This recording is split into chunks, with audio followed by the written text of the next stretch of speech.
to announce that the time of Salat has now entered. It is for that reason that people, boys who have not reached the age of baligh, for them it is makruh to give adhan of i'lan. Why? Because he is still young, too young to be relied upon for the announcement of the time. Let us take example of Mahr Ramadan. If a young boy stands up and says, Allahu Akbar, he may be joking, and somebody puts date into his mouth saying, adhan has come, I am doing iftar. A child can do anything, it can be playing. It must be a responsible person who gives adhan to announce time. That is the first thing. And the second thing is adhan of salat, which is of course given before salat. In many places after that, there is one more adhan and iqama, which is for salat itself, that now stand up, please, qad qamatis salah, with iqama together. In both cases, it is very important that we give adhan correctly. This is it. First, because if we do not, Arabic language is such that if we do not pronounce the letters and the words properly, the meanings change. Secondly, because Alhamdulillah, we have guests from all over. Some of them are ulama who come to sit with us on particular nights to join us. When they listen to what we are reading, they judge us accordingly. And much as they appreciate our activities, they see the shortcomings and they draw the attention of those concerned that this must be corrected as soon as possible.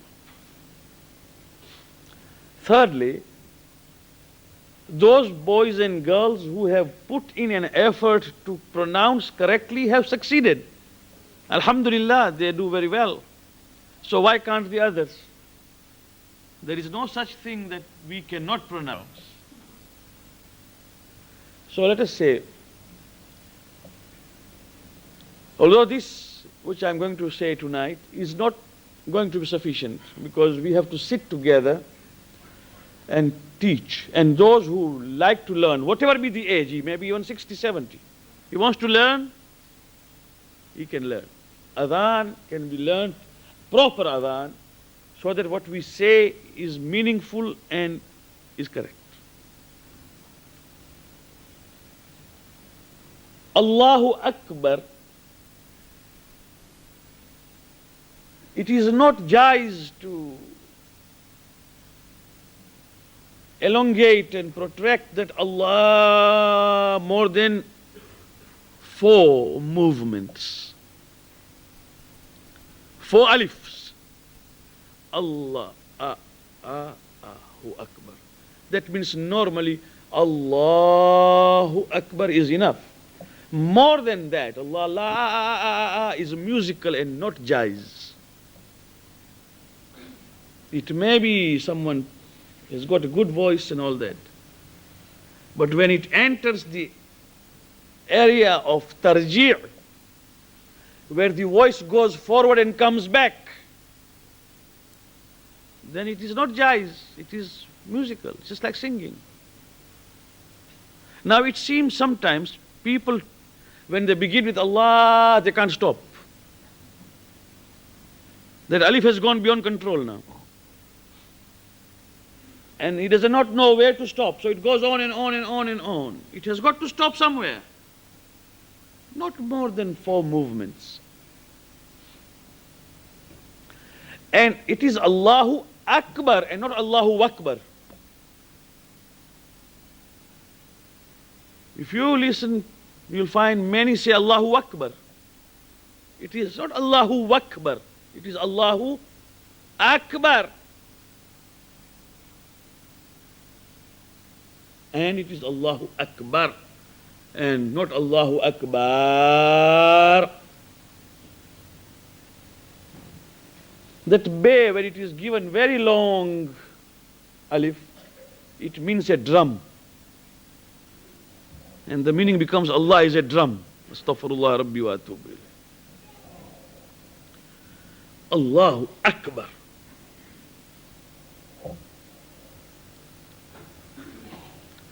And everywhere it is alif, not ayn from here. Simple A. Allahu Akbar. It is not Allahu Akbar. There is no ayn there. Alif, alif. Ashhadu an la ilaha illallah. All alif. There is no ayn there. People should read. It is not ashhadu an la ilaha illallah. Don't try to slaughter yourself for nothing. It's all alif. Ashhadu an la ilaha illallah. Simple.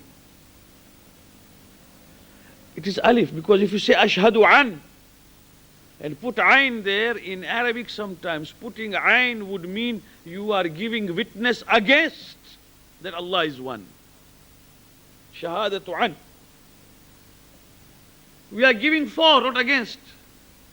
Ashhadu means I am giving witness to that there is no Allah but one, no God but Allah.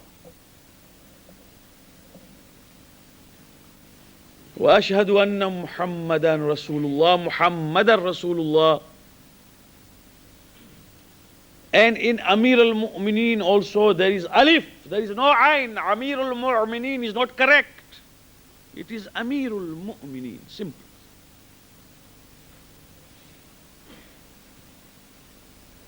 So, the best thing is to write Azan in Arabic, in big words, and keep it here somewhere, wherever the Azan is given, so that a mu'min who stands up for Azan at least looks at it for some time till he is trained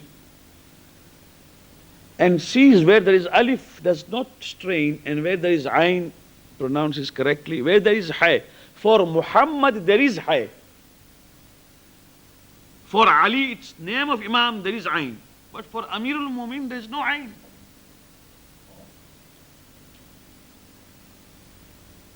Similarly, Hayya ala Salah and Hayya ala al-Falah are not one. At the end of Salah, there is a big hay, Hayya ala Salah. But at the end of Falah, there is a hay, Hayya ala al-Falah. That hay is not heard at all. Now, if we say Hayya ala al-Falah, then Falatun in Arabic is a desert, a big desert, where people don't live. That means you are calling people to come to a desert. Hayya ala al-Falah. We are calling the people to Najat and what we call salvation. Hayya ala al-Falah. There is hay. Hayya ala khayr al-amal. There is a kha and not ka. And I don't see why we cannot say khair. Why should we always say khair? Why can't we say ghain? Always say gain. This is ghain and kha. And if we try, we can. So it must be written here somewhere where, inshallah, anyone who gives adhan looks at it, that he is giving adhan correctly. And if there is any problem, then the problem must be solved sitting together so that adhan is given correctly. Good voice is, of course, very much appreciated. But that voice must be such which does not enter into the province of musical rendering. Tarji'u sawt, haram. Whether it is for Quran or whether it is for adhan or for dua, where we have that, what people will think Mullah Sahib knows about it, but I do know, because I have studied it. Therefore I say, Sare Gamapa Dhanisa is not allowed. Is not allowed in the octave, is not allowed in adhan and in. Therefore we must be very careful. Right? After the adhan, it is sunnah and recommended very strongly by the Prophet sallallahu alaihi wasallam to read dua. That means to pray to Allah subhanahu wa ta'ala whatever you want to pray. That is the time when the prayer is heard, soon after adhan. Even if it may be only one haja. Istighfar, whatever you wish to say to Allah subhanahu wa ta'ala, that time when muazzin finishes adhan is the time for dua. Second thing, when adhan is given, it is makruh, and not only makruh, it is disgusting and reprehensible to talk. Adhan is being given, no talking. And the board was there, I don't know who has removed. And why he has removed, and what is the wisdom in which it was removed. But there was a board there which clearly stated what happens when people talk when adhan is being given. Perhaps some mu'mineen did not like to be reminded. It was there. It has been removed now. It should be kept back so that mu'mineen may see what it means. To talk while adhan is being given is makruh, shadid. Even outside there. Come in. Hayya ala al-falah. Hayya ala al-salat. Run. Keep your mouth shut. God has given you 23 hours to talk. 1 hour he asks during namaz. Sit down. And it is mustahab to make hikayatul adhan. That means as he says Allahu Akbar, we follow Allahu Akbar. That is mustahab. This Jalla Jalaluhu Rabbi is not found in any of hadith. I haven't seen. Actually what has happened is, in the time of Mughal Empire, Akbar was king. His name was Jalaluddin Akbar. Mughal Empire, King Akbar. We know, in Mughal. The people, to please him, whenever Muazzin said Allahu Akbar, they used to repeat the name of King, Jalla Jalaluhu Rabbi. Jalaluddin was to please King Akbar. That Jalla Jalaluhu came from Mughal Empire up to Stanmore and went into several mosques and imambadas, of course, yes. Not only in England, but everywhere. Everyone says Jalla Jalaluhu. It is not in hadith anywhere. The hadith says, Muazzin says Allahu Akbar, we make also a repetition. Allah. Of course, when we come to Hayya ala Salah, say La hawla wa la quwwata illa billah. Hayya ala al-falah, again La hawla wa la quwwata illa. Hayya ala khayril amal, Alu Muhammadin khayrul bariyah. That is the answer. Hayya ala khayril amal, Alu Muhammadin khayrul bariyah. Allahu Akbar, Allahu Akbar, La ilaha illallah. But at least sunnah is to repeat what Muazzin says. This is what it should be remembered. And the dua that we do is Allahumma ja'al aishi qarran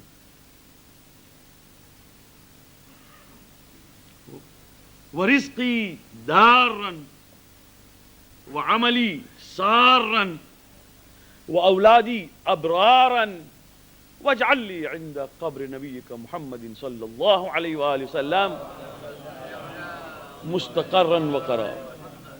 Ya Allah, make my life stable and my sustenance and my rozi, my rizq continuous, and my amal, my actions of namaz, roza and all that, make it such which gives me the maximum benefit. And make my children, boys and girls, my sons and daughters, best ones, pious ones, men and women of virtue. And grant me abode and a place near the grave of your Prophet Muhammad sallallahu alaihi wasallam. This is the dua, the best one which has been recommended after adhan. Allahumma jal aishi qarran wa rizqi darran وأولادي أبرارا وعملي سارا واجعل لي عند قبر نبيك محمد صلى الله عليه وسلم مستقرا وقرارا. If you can't say this in Arabic, we can say this in any language. But that is the type of concentration called upon so that Adhan is over. When Adhan is over, then Iqama begins. When Iqama has begun, no talking, nothing. And when he says, قَدْ قَامَتِ الصَّلَاةِ, it is قَدْ قَامَتِ الصَّلَاةِ. Not قَدْ قَامَتِ الصَّلَاةِ, قَدْ قَامَتِ. قَدْ قَامَتِ الصَّلَاةِ. When it is said, then even any sunnat amal that you might be doing is makruh to continue. Even tasbih must be left. Quran Majid is being read, must be kept aside. Dua aside. It is immediately recommended to stand up because namaz has begun and there is nothing to exceed namaz. If you are praying a sunnat namaz, sit down, say Assalamu alaikum wa rahmatullahi wa barakatuh and stand for wajib namaz. You can repeat the sunnat namaz afterwards. So much has been told, and I think we have to understand that whatever we speak and say has got meaning and it must be rendered correctly. Trying to help each other, and all those mu'mineen who give adhan must not feel bad about it. We are there to help, and there must be a committee who will help, who know how to help. And if a board can be kept here, written in Arabic, so that, not in English or Gujarati. No. If you write in English and Gujarati, it cannot be sometimes be represented the way it is in Arabic. It has got to be in Arabic, so that those at least who can read Arabic, they will look at it and understand. May Allah grant us tawfiq and accept our a'mal. Wassalamu alaikum wa rahmatullahi wa barakatuh. Assalamu alaikum.